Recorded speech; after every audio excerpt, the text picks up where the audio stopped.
नमस्कार, शुभ सकाळ, शिवमय सकाळ। आज आपण आलेलो आहोत रायगड किल्ल्यावरती जाण्यासाठी। आता वाजले आहेत सकाळचे 6:30। इथे पाहू शकता तुम्ही, खूप असा अंधार आहे अजून। आणि आता आम्ही निघणार आहोत, पण अंधार असल्या कारणाने थोडा चहा वगैरे तिथे घेणार आहोत आणि आम्ही मग वरती चालायला निघणार आहोत। आता वाजले आहेत सकाळचे 6:45 आणि थोडासा उजेड झालेला आहे। आणि आता आम्ही निघालो आहोत, रायगड चढायला सुरुवात केलेली आहे। श्रीमान रायगड पाहण्यासाठी आम्हाला खूप उत्सुकता आहे। रायगड पाहण्याची खूप इच्छा होती, रायगडाला भेट देण्याची, पाहण्याची। रायगड किल्ला कसा असेल, अगदी चौथीला असल्यापासून मला असं वाटत होतं की मी कधी जाते, कधी मला वाटत पण नव्हतं की मी पाहू शकेन केव्हा रायगड, किंवा जाऊ शकेन। पण आज राणीमुळे आणि यांच्यामुळे, पार्थचे जे पप्पा आहेत त्यांच्यामुळे माझी आज इच्छा पूर्ण झालेली आहे आणि खूप छान वाटते मला आज। त्यामुळे आज मला दमायला सुद्धा होणार नाही। आणि आज आम्ही आज पायऱ्या चढून जाणार आहोत, आम्ही रोपवेने जाणार नाही आहोत इकडे। आता मी तुम्हाला थोडीशी रायगडाविषयी माहिती देणार आहे, या किल्ल्याविषयी। जो आपण जिथून चालायला सुरुवात केली तो आहे चित्त दरवाजा। चित्त दरवाजापासून महादरवाजापर्यंत पोहोचण्यासाठी अंदाजे 1400 ते 1500 पायऱ्या आहेत। चांगला पायरी मार्ग आहे, त्यामुळे तितकंसं काही त्रास जाणवणार नाही असं वाटतंय। रायरी हा पूर्वीचा रायरी डोंगर म्हणून प्रसिद्ध होता। हा जो रायरी आहे तो सुरुवातीच्या काळात जे जावळीचे चंद्रराव मोरे होते त्यांच्या ताब्यात होता। प्रतापगडाच्या पायथ्याशी जावळीचं खोरं आहे, तिथले हे मोरे, ते आदिलशाहीचे सरदार होते। महाराजांना वाटलं होतं की जावळीचे जे चंद्रराव मोरे आहेत हे स्वतः मराठा आहेत, पण ते आदिलशाहीत काम करतात, ते जर स्वराज्यात सामील झाले तर खूप बरं होईल। म्हणून महाराजांनी चंद्रराव मोऱ्यांना पत्र लिहून स्वराज्यात सामील व्हा असे सांगितले। त्यावेळी पत्रात त्यांनी असं लिहिलं होतं, तुम्हीही हिंदू आहात, आम्हीही हिंदू आहोत, दोघं जर एकत्र आलो तर स्वराज्य वाढवू, खूप मोठं करू। पण जे जावळीचे चंद्रराव मोरे होते ते काही हे ऐकणारे नव्हते। त्यांनी महाराजांना उलट पत्र लिहिलं, तुम्ही कसले राजे, खरे राजे तर या जावळी प्रांताचे आम्ही आहोत। त्यावेळी छत्रपती शिवाजी महाराजांनी आपले सैन्य जे होते ते जावळीच्या खोऱ्यात पाठवले आणि चंद्रराव मोऱ्यांचा जो धाकटा भाऊ होता हनुमंतराव मोरे, हा सूर्याजी काकडे यांच्याकडून मारला गेला। मग चंद्रराव मोरेंना वाटलं की आता आपलाही वध होणार, म्हणून मग चंद्रराव मोरे रायगडाच्या पायथ्याशी आले। चंद्रराव मोरे जे आहेत हे राजांना त्यावेळी शरण आले, आणि जो कोणी शरण येईल त्याला राजे कधीच मरण देत नसत। 1656 साली महाराजांनी रायरी जिंकून घेतला। 1656 ते 1670 पर्यंत गडाचं बांधकाम होतं ते चालू होतं। गडाचे बांधकाम मंत्री होते त्यावेळेचे आपले हिरोजी इंदुलकर, त्यावेळेचे स्वराज्याचे बांधकाम प्रमुख होते ते, आणि त्यांनीच पूर्ण रायगड किल्ला बांधून घेतला। आणि आपण आता पाहणारच आहोत वरती गेल्यानंतर, म्हणजे कशा प्रकारे काम केलेलं आहे त्यांनी ते। आणि त्यांनी 14 वर्षात रायगडावरती जवळजवळ 350 इमारती, 11 तलाव आणि 84 पाण्याच्या टाक्या बांधून घेतल्या। आणि जो रायगड किल्ला आहे तो आपल्या महाराजांसाठी, महाराजांच्या राज्याभिषेकासाठी आणि आपल्या स्वराज्याची पहिली राजधानी म्हणून जो गणला गेला त्याच्यामध्ये, म्हणजे स्वराज्याची पहिली राजधानी म्हणून रायगडनं आपलं जे नाव आहे ते तिथे कोरलं गेलं।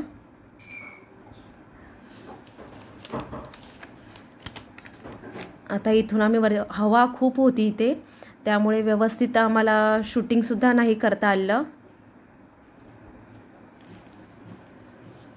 इथे तुम्ही पाहू शकता थोडं थोडं मध्ये मध्ये पाणी सुद्धा आहे कुठे कुठे। आणि रायगड किल्ला हा सह्याद्रीच्या पर्वतरांगात आहे आणि समुद्र सपाटीपासून सुमारे 820 मीटर म्हणजे जवळजवळ 2600 फूट उंचीवर आहे। आणि मराठा साम्राज्याच्या इतिहासामध्ये त्याचे वेगळी अशी खास अशी ओळख आहे। पूर्वी त्याला रायरीचा किल्ला असंच म्हटलं जायचं, अशीच त्याची ओळख होती. इथे तुम्ही जे समोर पाहताय ते आहे टकमक टोक आणि त्याची तुम्ही दरी पाहू शकता. जी खोली आहे ती किती आहे ते तुम्ही इथे पाहू शकता. टकमक टोक आहे त्याची.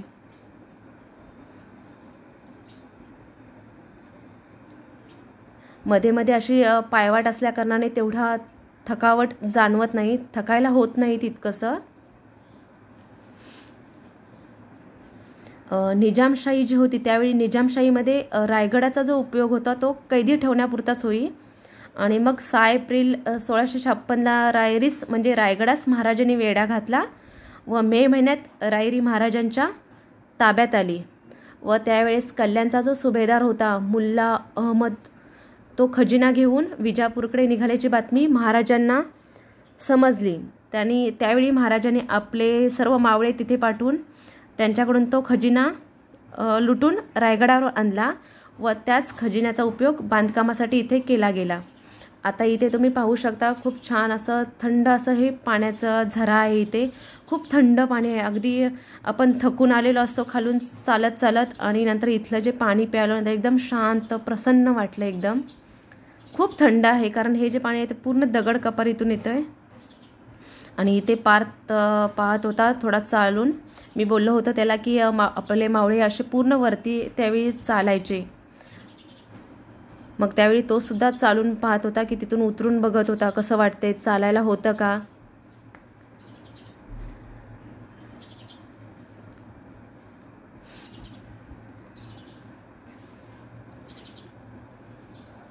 आता इथे तुम्ही पाहू शकता ही आपल्या किल्ल्याची भव्य अशी तटबंदी आहे इकडे. याच्यावरूनच आपण किल्ला कसा बांधला होता किंवा त्याचं जे बांधकाम किती मजबूत होतं याची आपल्याला प्रचिती येईल.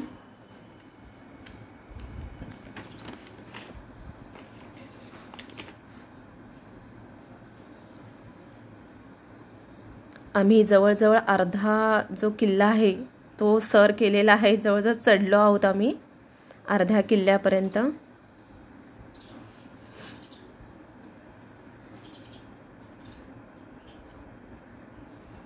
आता ह्या पायऱ्या बांधलेल्या आहेत त्यामुळे तितकं थकायला होत नाही. व्यवस्थित चालता येण्याजोग्या आहेत. ही तुम्ही तटबंदी इथे पाहू शकता.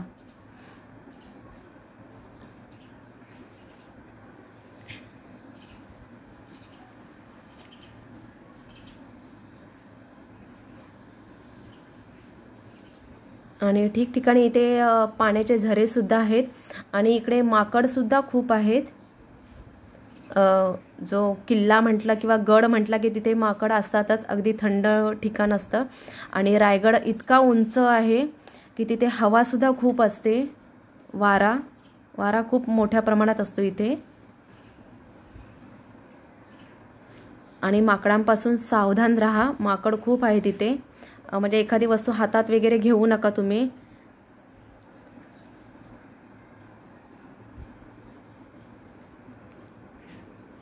कारण माकड आपल्यावरती हल्ला करण्याची इथे शक्यता असते. त्यामुळे सावधानता बाळगूनच तुम्ही वरती चढा.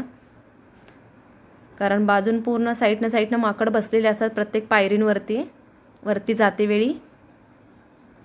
आणि किल्ल्याची तटबंदी पाहू शकता आणि हा किल्ल्याचा परिसर पूर्ण आजूबाजूचा. आणि आता आपण रायगड किल्ल्याच्या इथे पोचलेलो आहोत.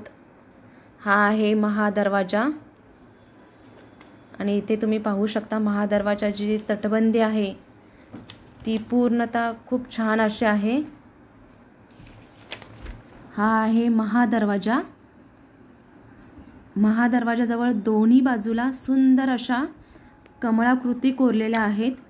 या 2 कमळांचा अर्थ म्हणजे श्री आणि सरस्वती किल्ल्याच्या आत नांदत आहेत. महादरवाजाच्या 2 भव्य बुरुज असून एक 75 फूट तर दुसरा 65 फूट उंच आहे.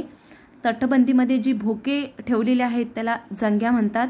शत्रूवरती मारा करण्यासाठी ही भोके ठेवलेली असतात. म्हणजे तिथून आपण शत्रूवरती नजर ठेवू शकतो.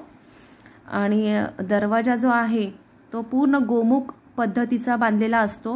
म्हणजे शत्रूला मारा करणं शक्य नसतं. त्याच्यामुळे हा जो दरवाजाची जी रचना केलेली आहे ती त्या पद्धतीने केलेली असते. इथे तुम्ही असा भव्य असा हा दरवाजा, महादरवाजा पाहू शकता. आपला हा रायगड किल्ल्याचा महादरवाजा आहे. त्याच्या भव्यतेची म्हणजे दरवाजाच्या इथून आता आपण आतमध्ये जाणार आहोत. इथे आपल्याला तिकीट घर दिसतं आणि तिकीटचे जे दर आहे ते इथे लिहिलेले आहे, तुम्ही इथे पाहू शकता. इथून आतमध्ये गेल्यानंतर रायगड किल्ल्यावरती जे कोणते कोणते पॉईंट्स आहेत त्याची माहिती इथे दिली आहे. इथून आपल्याला ह्या 2 तोफा दिसतात, पाहायला मिळत आहेत. खूप छान वाटलं. असेच झरे मध्ये मध्ये आहेत पाण्याचे, थंड असे. आता बांधकाम चालू आहे त्याच्यामुळे हा चुना इथे पाहायला मिळतो, कारण जे पहिलं जे बांधकाम केलं गेलं होतं ते चुन्यापासूनच होतं, त्यामुळे अजूनसुद्धा चुन्यापासूनच बांधकाम केलं जातं इथे. आणि आता हा वरून तुम्ही नजारा पाहू शकता खालती महादरवाजापर्यंत. आम्ही आता आतमध्ये आलो आहोत, त्याच्या खालचा हा नजारा आहे. आणि आता सकाळचे वाजले आहेत 7:30 आणि आता आपल्याला सूर्यदेवाचं दर्शन झालं आहे इथे. आणि खूप वारा आहे इथे, इथे पाहू शकता तुम्ही, खूप खूप वारा आहे. त्यामुळे सांभाळूनच थोडं जा, कुठेही चालते वेळी जाते वेळी तिथे वरती. आम्हाला थोडं लवकर यायचं होतं पण नाही शक्य झालं. इथे आहे शिरकाई देवी मंदिर. शिर्के 5व्या शतकापासून रायगडांचे स्वामी होते, याची आठवण देणारी गडस्वामिनीची शिरकाई देवी मंदिर म्हणून गडावर ह्या मंदिराची मूर्तीची स्थापना केली गेली आहे. आता आपण आलो आहोत ते होळीचा माळ. खूप भव्य असं हे पटांगण आहे, खूप मोठी प्रशस्त अशी ही जागा आहे. होळीचा माळ समोर आपल्याला जी मोकळी जागा दिसते पूर्णतः तो आहे होळीचा माळ. हा परिसर पाहू शकता तुम्ही इथे. हा संपूर्ण आजूबाजूचा परिसर पाहू शकता. आणि इथे महाराजांची खूप सुंदर अशी मूर्ती बसवण्यात आली आहे. इथे खूप छान वाटतं. इथं आल्यानंतर एकदम महाराजांना इथे पाहिल्यानंतरच जो काय आहे ना तो थकवा निघून जातो पूर्णतः. इथे एवढं चालून आल्याचं काहीही वाटत नाही. इकडे आल्यानंतर, वरती आल्यानंतर खूप प्रसन्न आणि शांत वाटतं. महाराजांना पाहिल्यानंतरच इकडे खूप छान वाटतं. इथे पाहू शकता तुम्ही, महत्मत महाराज शिवाजीराजे श्री वाहनशके असं लिहिलं आहे. ह्या महाराजांच्या पुतळ्यासमोर नतमस्तक व्हायला झालं आल्या वरती. ज्यावेळी तुम्ही महादरवाजा चढून आल्यानंतर पहिल्यांदाच इथे महाराजांचा खूप सुंदर अशी मूर्ती आपल्याला पाहायला मिळाली. खूप बरं वाटलं, खूप छान वाटलं इथे आल्यानंतर. आणि इथे जे आहे पूर्ण दगड आहेत, पूर्ण जे दगडावरती पूर्ण हा रायगड किल्ला खोदून बांधलेला गेलेला होता. इथे पाहू शकता तुम्ही महाराजांना. आणि इथे छोटे छोटे जे आहेत गुहा आहेत आतमध्ये, जे चोरमार्ग किंवा त्या आहेत इथे, पण आता त्या आतून बंद आहेत पूर्ण. आता आपण पोहोचलेलो आहोत नगारखाना. सिंहासनाच्या समोरच हे भव्य असं प्रवेशद्वार दिसतं, तो आहे नगारखाना. हे बालेकिल्ल्याचं मुख्य प्रवेशद्वार असं ह्याला ओळखलं जातं. याचीच प्रतिकृती इंग्रजांनी आपल्या गेटवे ऑफ इंडिया म्हणून आहे आपल्या इथे, ते केलेले आहे. गेटवे ऑफ इंडियाच्या इथे आपल्या या नगारखान्याचे इथे ज्यावेळी महाराज एखादी मोहीम जिंकून यायचे किंवा मोहीम फत्ते करून यायचे, त्यावेळी इथे नगारखाने, जे नगारे असतात ते वाजवले जायचे, म्हणून इथे याला नगारखाना असं बोलतात. नगारखाना पाहू शकता तुम्ही, भव्य असा हा बांधलेला गेलेला आहे. याचं बांधकाम तुम्ही पाहू शकता, खूप छान असं आहे. इथून आता आपण आतमध्ये चाललो आहोत. महाराजांचा जो राज्याभिषेक झाला त्या ठिकाणी आता आपण जाणार आहोत.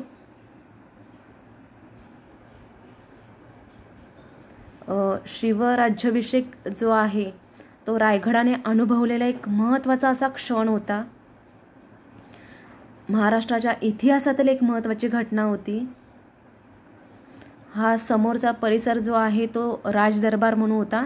इथे जवळजवळ 6000-7000 मावळे आपली प्रजा जनता इथे महाराजांसमोर बसलेली असायची. महाराजांचं दर्शन घ्यायला इथे थांबलेली असायची. महाराज ज्यावेळी राजसभेत यायचे त्यावेळी, आणि वेगवेगळे जे निवाडे असायचे ते इथूनच महाराज करायचे, इथे बसूनच.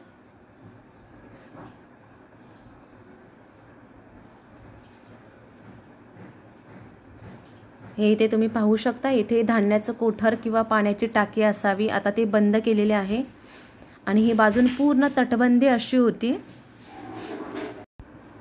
हा तुम्ही आजूबाजूचा जो परिसर आहे तो पाहू शकता. इथे कोणी या साईडला जरी बोललं त्या नगरखान्याच्या समोर तरी महाराजांना थेट ते सिंहासनावर बसलेले असायचे राजदरबारात, त्यावेळी त्यांना तिथे ते ऐकू जायचं. महाराजांचा राज्याभिषेक जेथे झाला तीच ही राजसभा. 220 फूट लांब व 124 फूट रुंद आहे. येथे 32 मणाचं सोन्याचं सिंहासन होतं आणि त्या 32 मणाच्या सोन्याच्या सिंहासनावरती महाराज विराजमान झाले होते.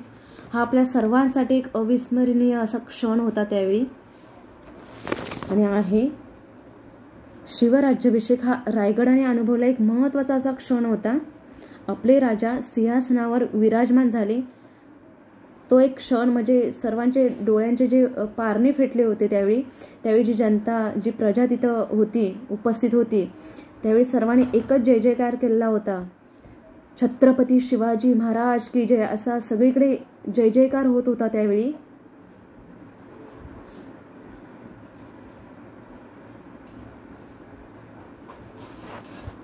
हे ते तुम्ही पाहू शकता.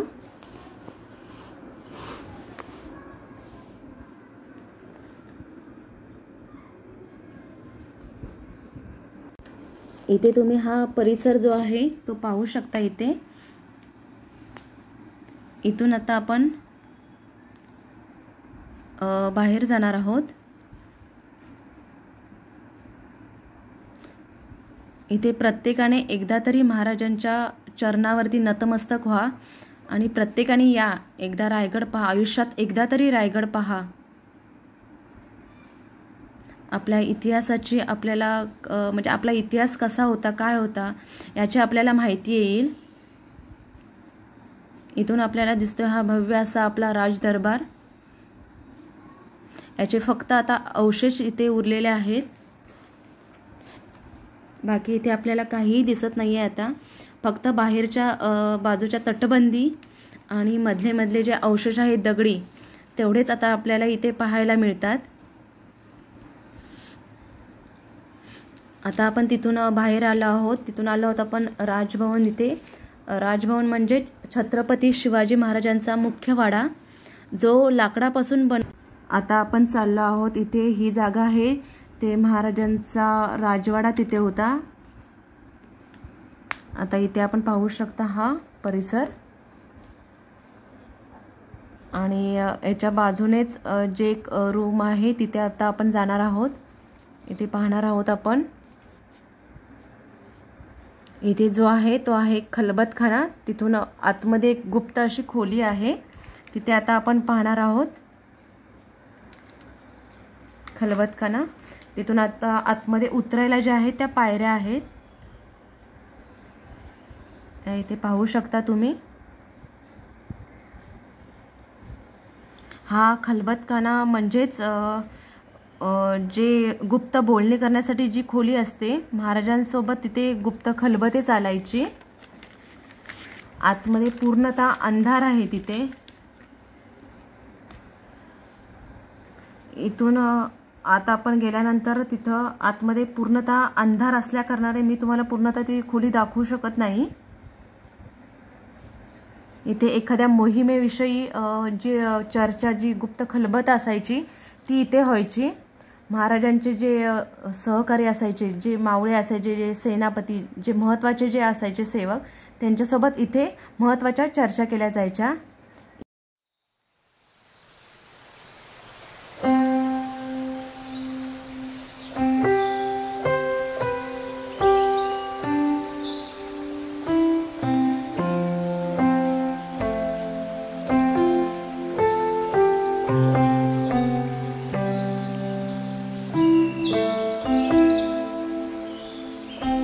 तिथे चालायचं. तिथून बाहेर आल्यानंतर आपल्याला इथे खूप सुंदर असे हे बांधकाम दिसतं. खूप छान असं हिरोजी इंदोळकरांनी खूप छान असं बांधकाम केलं होतं. इथे आहे तो छत्रपती श्री शिवाजी महाराज यांचा राजवाडा. आता फक्त इथे अवशेष आहेत, पण तरीसुद्धा त्याच्यावरून आपण कल्पना करू शकतो की आता जे हे अवशेष इतके भव्य दिव्य दिसतात, त्यावरूनच आपण फक्त कल्पना करा की त्यावेळी तो राजवाडा ज्यावेळी असेल त्यावेळी तो कसा असेल, याची फक्त आता आपण इथे कल्पनाच करू शकतो. 1818 साली इंग्रजांनी रायगड किल्ला जो होता तो जाळून टाकला होता. तब्बल 11 दिवस रायगड जळत होता. या 11 दिवसांमध्ये ज्या सागवानी लाकडांमध्ये ज्या इमारती होत्या त्या पूर्णतः जळून खाक झाल्या होत्या. आता फक्त रायगडावरती जे उरले आहेत ते फक्त दगडी अवशेष, ते तुम्ही इथे पाहू शकता. हा आहे सागवानाचा जो खांब होते त्या खांबाचा इथे अवशेष आपल्याला पाहायला मिळतो इथे आपल्याला. आता फक्त तिथे अवशेष उरलेले आहेत. इथे आहे ती ज्यावेळी त्या काळामध्ये शिवकालीन काळामध्ये जी पाईपलाईन केल्या होत्या त्या पाईपलाईनीचा इथे जो पाईप आहे ती इथे सांगितलं जात होतं आम्हाला की इथून पाईपलाईन पूर्णतः महालामध्ये जोडल्या होत्या. हे इथे समोर पाहू शकता, हे पाण्याची टाकी होत्या बांधलेल्या. अशा खूप टाक्या आहेत मला, म्हणजे पूर्ण गडावरती जर पाहिलं तुम्ही किल्ल्यावरती तर जागोजागी अशा टाक्या तुम्हाला पाहायला मिळतात.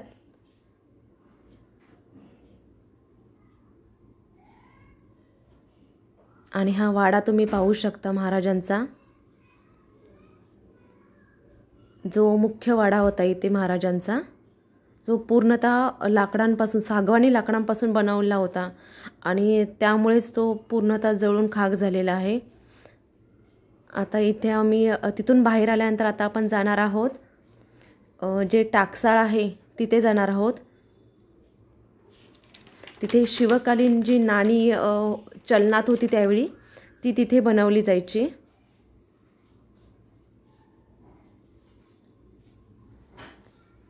आता इथून आम्ही आतमध्ये जाणार आहोत. आता तिथे सुद्धा फक्त अवशेष आहेत, म्हणजे तिथे पाहायला मिळतं. असं काही जास्त माहिती मिळत नाही, पण असं इथे सांगितलं जातं की इथे जी नाणी होती, जे चलन होतं त्या काळात वापरलं जायचं, ते इथे बनवलं जात असे.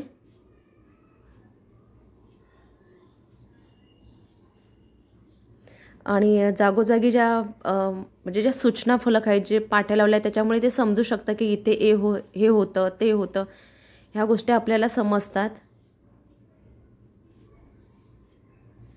आणि जे लागतात हे आहेत सर्व राण्यांचे महाल.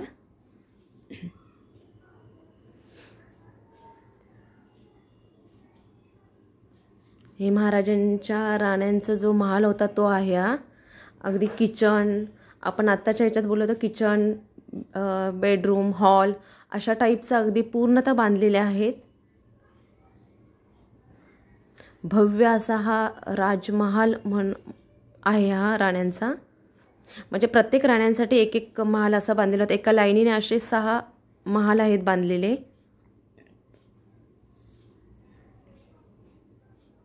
याची तटबंदी तुम्ही पाहू शकता बाजूचे. आणि जे हे दगडापासूनचं जे बांधकाम आहे ते शिवकालीन बांधकाम आहे पूर्णतः. आणि आता कुठे कुठे थोडं थोडं विटांचं बांधकाम आपल्याला सुद्धा पाहायला मिळतं गडावरती. ते जे आहे ते पेशवेकालीन आहे, कारण नंतर पेशवे सुद्धा गडावरती राहत होते. आता आपण जाणार आहोत तो हा पालखी दरवाजा. खूप भव्य असायची, उंची तुम्ही पाहू शकता इथे. हा आहे पालखी दरवाजा. आता इथून आपण खालती जाणार आहोत. इथून महाराजांच्या पालख्या किंवा राण्यांच्या पालख्या इथून यायच्या आणि बाहेर जायच्या. तो आहे मेन पालखी दरवाजा. इथे जे दरवाजे आहेत ते तुम्ही पाहू शकता की ते भव्य असेच बांधलेले आहेत पूर्णतः. खूप छान असे दरवाजे बांधलेले आहेत. भव्य दिव्य असं त्याची रचना केली आहे दरवाजांची.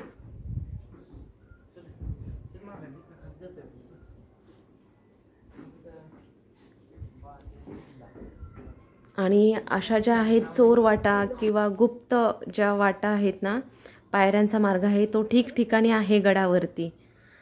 म्हणजे अगदी आपण कुठूनही गेलो तरी वरती राजभवनातच जाऊ शकतो. जो राजवाडा आहे, मुख्य बालेकिल्ला, तिथे आपण पोचतो तिथे कोणत्याही ह्या मार्गाने गेलं तर. हे आहे मनोरे बोलतात त्याला.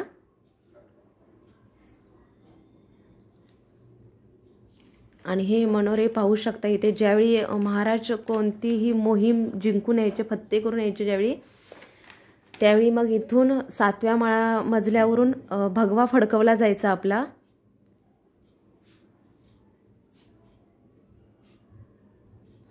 आणि इथून सुद्धा जो रस्ता आहे, जो पायरी मार्ग आहे तो वरतीच जातो गडावरती. हे आहे गंगासागर तलाव. इथे जे महाराजांच्या राज्याभिषेक वेळी जे तीर्थ आणलं होतं, सर्व नद्यांचं जे पाणी आणलं होतं ते या तलावामध्ये टाकलं होतं. आणि ह्या तलावाचं एक वैशिष्ट्य आहे, हे तलाव जे आहे ते कधीही आटत नाही. यातलं पाणी नेहमी राहतं 12ही महिने. या तलावाला गंगासागर तलाव असं बोलतात.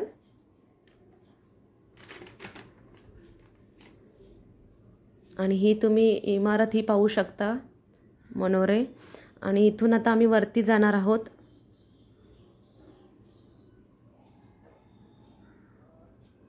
इथे पाहू शकता तुम्ही अशा छोटे छोटे पायऱ्या बांधून वरती जाण्यासाठी मार्ग केले आहेत. अगदी गुप्त मार्ग म्हणजे बोलू शकतो आपण त्याला.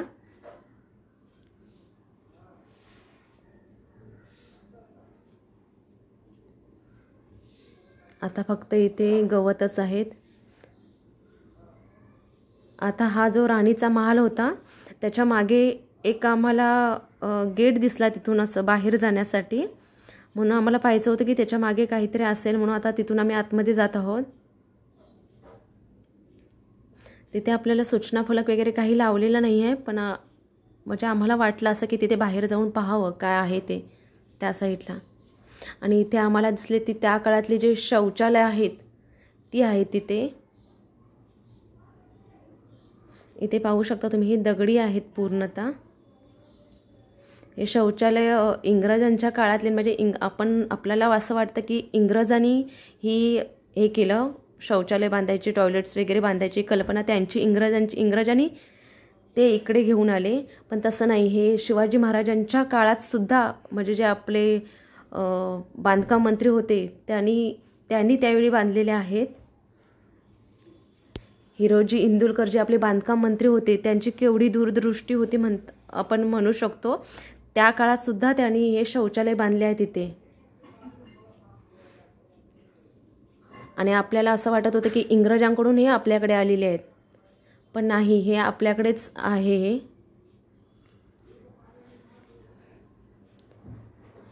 आता आम्ही तिथून परत बाहेर आल्यानंतर इथे आम्हाला राण्यांचा महालांचा वसा तो लागला पूर्णतः. या आहे इथे धान्याचे कोठार.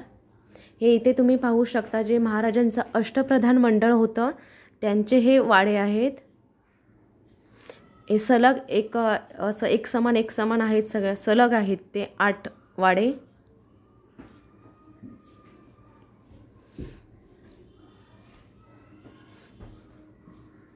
तिथून आता आपण जाणार आहोत बाहेर. हा आहे मेणा दरवाजा. राजांच्या ज्या राण्या होत्या किंवा राजघराण्यातील ज्या स्त्रिया असायच्या त्यांचा जो मेणा असायचा तो इथून वरती जायचा किंवा खालती यायचा. तो आहे मेणा दरवाजा. इथे पाहू शकता तुम्ही.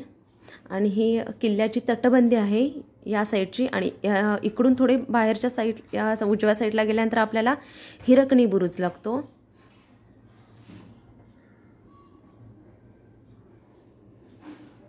आणि हिरकणीची गोष्ट तर आपल्याला सर्वांना अगदी लहानपणापासून माहीतच आहे.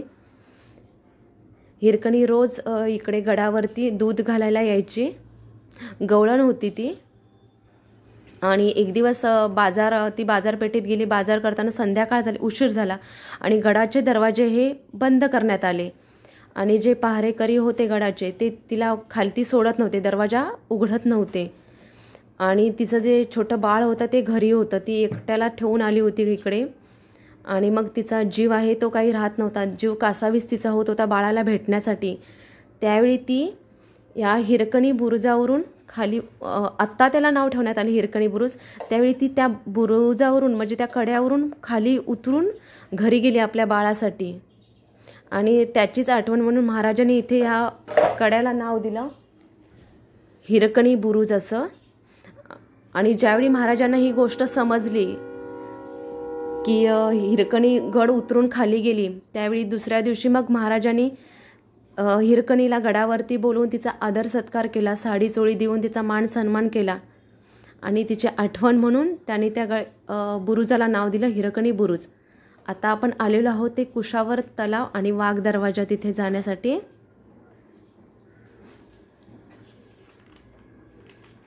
आता आपण जाणार आहोत ते इथे आहे वाडेश्वर महादेव मंदिर. खूप पुरातन प्राचीन असं हे मंदिर आहे. ही महादेवाची पिंडी तुम्ही इथे पाहू शकता. खूप प्राचीन अशी आहे ही. खूप छान वाटते कारण असं पाहायला मिळत नाही इतकी प्राचीन महादेवाची पिंडी. इथे तुम्ही समोर नंदी पाहू शकता. पूर्णतः दगडी आहे हे मंदिर. आणि हे मंदिर पाहू शकता पूर्णतः दगडी बांधकाम केलेलं आहे याचं. आणि उत्तम आहे. अजूनही छान असं हे मंदिर आहे. कुठेही त्याचा थोडासा दगडसुद्धा ढासळलेला नाही आहे इकडून तिकडे. आणि हे आहे समोर दिसतं आहे अगदी मंदिराच्या समोरच आहे हे आहे कुशावर तलाव. याच्या बाजूने आपल्याला पायऱ्या दिसतात इकडे, तिथून खालती जाता येतं.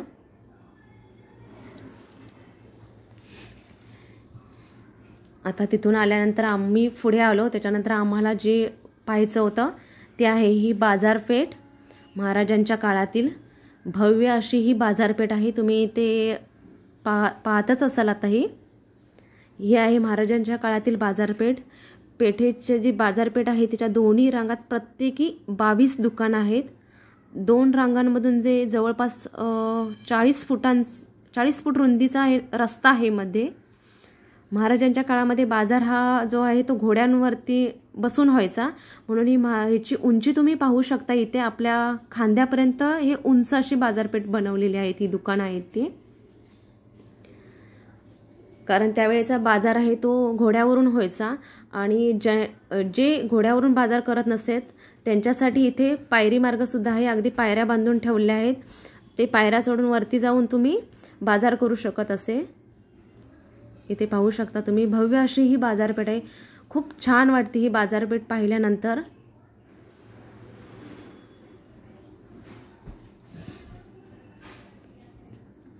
आणि हा मधील जो रस्ता आहे 40 फूट रुंदीचा रस्ता आहे तो तुम्ही पाहू शकता. आणि बाजारपेठेच्या जी खालची बाजू आहे तिथून चोर मार्ग सुद्धा, जे चोर वाटा आपण बोलतो त्या सुद्धा आहेत. आता बाजारपेठ संपल्यानंतर आपण पुढे आलो आहोत ते जगदीश्वर मंदिराच्या इथे.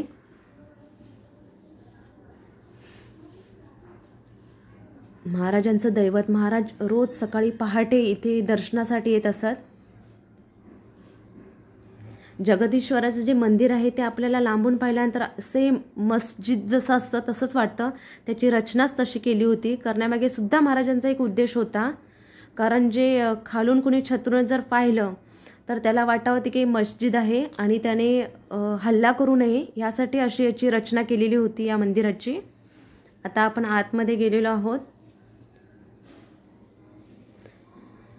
मंदिरात आतमध्ये प्रवेश केला की भव्य असा सभामंडप लागतो.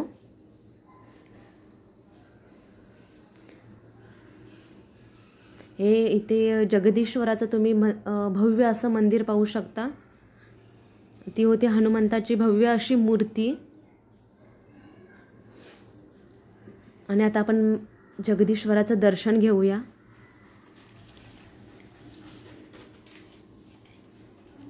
जगदीश्वरासमोर नतमस्तक होऊया सर्वांनी.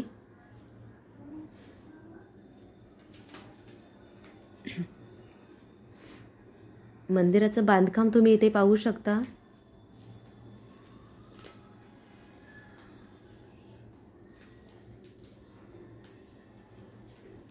हिरोजी इंदुलकरांनी इतका विचार करून हा रायगड किल्ला बांधला असेल ना.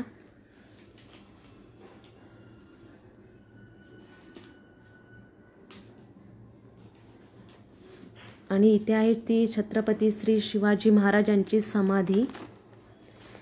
3 एप्रिल 1680 रोजी महाराजांचं रायगडावरती निधन झालं. याच ठिकाणी महाराजांनी आपला देह ठेवला आणि ते रयतेला सोडून गेले. महाराष्ट्रातल्या प्रत्येकाने एकदा तरी हा रायगड किल्ला पाहायला हवा आणि रायगडावरती असलेल्या महाराजांच्या या समाधीवरती नतमस्तक व्हायला हवं.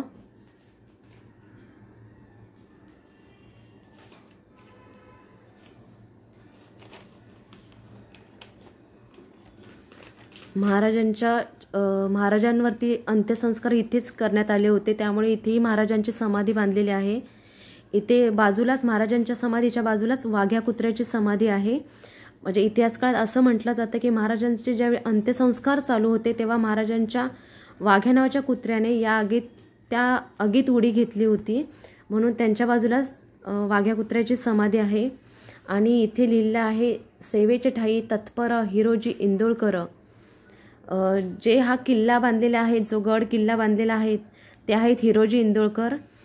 त्यांनी ह्या पायरीवरती फक्त महाराजांकडे एक अनुमती मागितली होती की माझं फक्त ह्या एका पायरीवरती तुम्ही नाव लिहा, कारण तुम्ही ज्यावेळी इथून पाय ठेवून पुढे जाल तेव्हा तुमचं पायांचा जो स्पर्श आहे तो माझ्या डोक्याला होईल, मला स्पर्श होईल त्याचा. म्हणून त्यांनी आपल्या नाव तिथे लिहिण्याचं फक्त एक अनुमती मागितली होती पायरीवरती.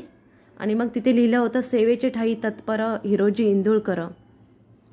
आता आपण तिथे समोर आलो आहोत. हे आहे, पाहू शकता, ही टकमक टोकाची दरी आणि हे टकमक टोक आहे इथे.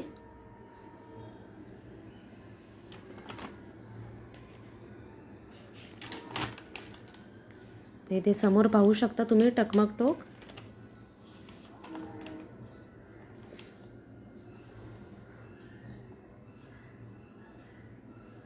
जसजसं टोकाकडे चालत जातो आपण तसतसा रस्ता पूर्णतः निमुळता होत जातो, त्यामुळे थोडीशी सावधानता बाळगूनच आपण तिकडे जायचं आहे, कारण चारी बाजूनं पूर्णतः दरी आहे आणि टोकावरती वादळ प्रचंड असतं. आणि शिवराज्य काळात या ठिकाणावरून गुन्हेगारांचा कडेलोट केला जाई. म्हणजे जे कोण स्वराज्याची गद्दारी करत असत त्यांचा त्यावरून कडेलोट केला जात असे, तिथून शिक्षा दिली जात असे त्यांना त्यावेळी तिथून. कारण महाराजांकडे शिक्षेला माफी नव्हती. इथे आपला भगवा फडकत आहे अगदी डौलात मानाने.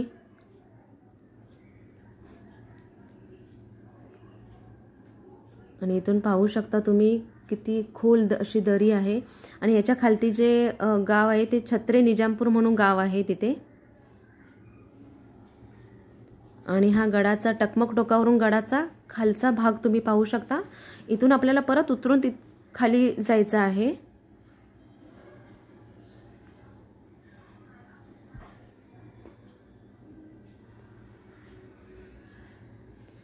गडाची उंची याच्यावरून तुम्हाला समजेल की गड किती उंच आहे तो.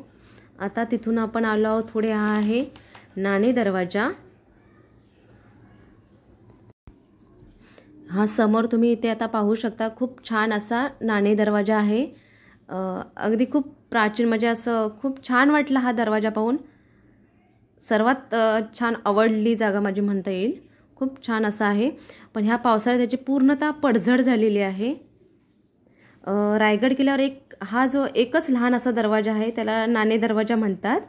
या दरवाजाला 2 कमानी आहेत आणि या दरवाजाच्या जे आतील बाजू आहे त्याला पहारेकरांच्या 2 खोल्या आहेत आतील बाजूस, आणि त्या 2 खोल्यांना देवंडा असं म्हणतात. आता त्या ठिकाणी हनुमानाची जी मूर्ती आहे ती इथे बसवलेली आहे, पण ती मूर्तीसुद्धा आपल्याला प्राचीन अशीच दिसते. ह्या साईडचा जो भाग आहे तो पूर्णतः पडलेला आहे, खूप पडझड झालेली आहे इथे. पण खूप छान वाटला हा दरवाजा बघून, कारण पूर्णतः दगडामध्ये कोरलेला आहे हा दरवाजा. इथे पाहू शकता तुम्ही हा दरवाजा बघूनच, म्हणजे याची रचना इतकी सुंदर केलेली आहे. खूप छान वाटला हा दरवाजा पाहून. याची बाजूची तटबंदी बघा ह्या दरवाजाच्या साईडची. रायगड म्हणजे आपल्यासाठी एक सर्वोच्च असं तीर्थस्थान, शौर्यस्थान, प्रेरणास्थान आहे. आपल्या सर्व मराठा म्हणजे सर्वांसाठीच आहे ते. आणि महाराजांचे जे किल्ले आहेत त्याची माहिती आपल्याला सर्वांनाच असायला हवी. स्वराज्यात त्याचे असलेले महत्त्व, किल्ल्याचे स्वरूप हे सर्व आपल्या सर्वांना माहिती असणं गरजेचं आहे. आज रायगड आजही राजांच्या आठवणीत रडत आहे. रायगडचा हर एक दगड राजांचा इतिहास सांगत आहे. तटबंदी ओरडून बोलत आहे की राजे तुम्ही परत या, तुम्ही परत या. जय जिजाऊ, जय शिवराय, जय शंभूराजे.